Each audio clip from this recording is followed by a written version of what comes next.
je suis très heureuse et très honorée de cette initiative qui est un hommage à Driss, qui a été longtemps dans la conception.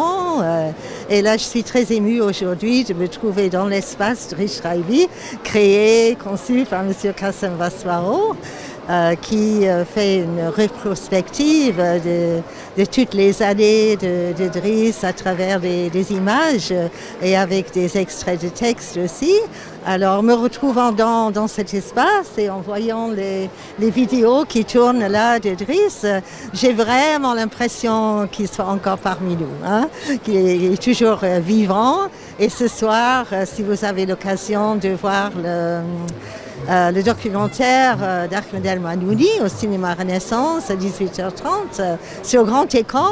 Alors je pense que vous allez partager notre émotion et être bouleversés vous aussi. Hein.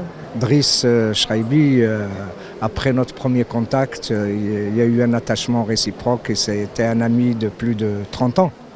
Il était à la maison une semaine avant son décès.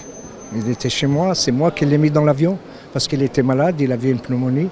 Et c'est moi qui l'ai mis dans l'avion pour qu'il aille se soigner simplement. On pensait que c'était une pneumonie. Donc, et puis, en lui disant, bon, tu te soignes, tu reviens, tu termines. Parce qu'il était sur une résidence d'écriture. Il dit, tu reviens à la maison, tu termines ton bouquin. Malheureusement, il est parti pour ne plus revenir. Si, il est revenu. Et ça, c'est très important à dire.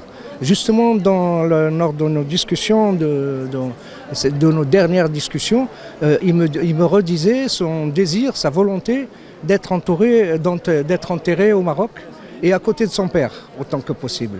Et je pense qu'on a réussi à exaucer son vœu, puisqu'il est enterré à côté de son père, au Chouhada, au cimetière des Chouhada, à côté de son père, à une 50aine de mètres de la tombe de son père. Donc son vœu a été pleinement exaucé.